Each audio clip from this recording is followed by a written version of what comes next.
prophecy is true. Bois le jus de nectar de cocktail de fruits. Bonjour, bonsoir à tous et à toutes et bienvenue dans Jus de Ciné, l'émission qui parle de cinéma de façon plus ou moins rapide et agréable et qui se consomme comme un jus de fruits.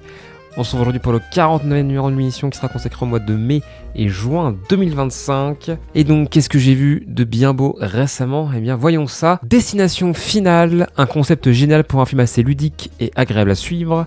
Ce n'est pas du grand cinéma et on sent que ça peut aller plus loin, mais c'est un premier volet tout à fait sympathique. 6. The Host, dommage pour les effets spéciaux inégaux et quelques séquences un peu trop dans la surenchère parce que pour le reste, la mise en scène est de haut vol et les personnages sont très attachants. De plus, la dimension politique du long métrage est évidemment très intéressante. 7. Snowpiercer, un bon cru assez passionnant et porté par un solide casting avec beaucoup d'inventivité dans la mise en scène, malgré tout un peu déçu par le dernier quart qui manque de subtilité et de puissance, à voir quand même. 7. American Pie, indéniablement un marqueur de son époque qui n'a malheureusement pas très bien vieilli, la faute à des personnages manquant de profondeur et à une écriture franchement peu subtile, quelques moments rigolos sont à sauver mais globalement c'est quand même très moyen. 5. Sinners, particulièrement déconcertant dans sa structure et son ton, très inégal dans son déroulé, il est assez difficile de comprendre l'engouement qu'a suscité ce film. Certes, quelques séquences sont très réussies, certes le casting est au niveau, mais la sauce ne prend que trop rarement, c'est quand même très long et assez prétentieux. 6. En liberté, drôle, malin, bien réalisé et porté par un duo assez irrésistible, c'est une comédie française de bonne facture qui fait du bien, Adèle Haenel manque cruellement au cinéma. 7. Un monde merveilleux, un postulat sympathique pour un film qui ne transforme pas complètement l'essai, c'est plutôt rigolo et attachant, mais ça manque de profondeur alors qu'il y avait de quoi tenir un vrai propos sur le modernisme et la part d'humanité en chacun.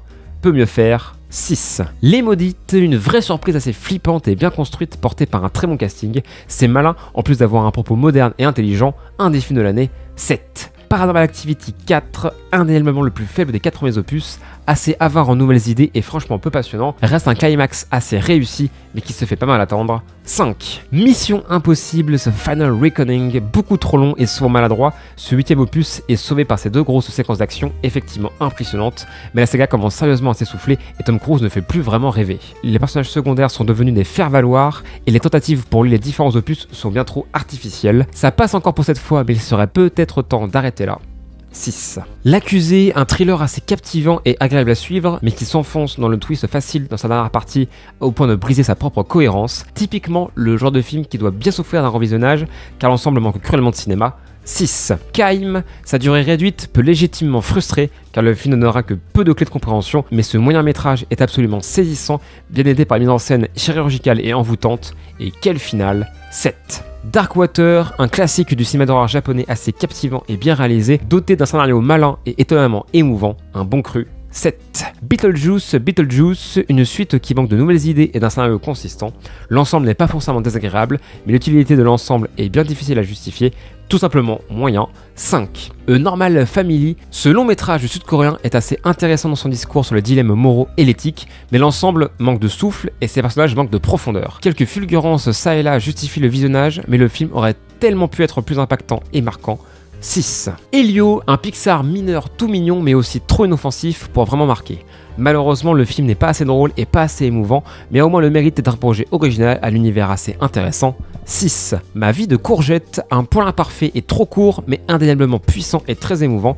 C'est animé avec beaucoup de charme et les personnages sont très attachants. Un très beau film. 7. Et enfin, Indomptable, une véritable surprise qui arrive à mélanger les tons pour devenir une véritable comédie tragique, portée par un acteur principal absolument épatant. C'est en plus bien réalisé, avec un propos social et politique fort, un des films de l'année.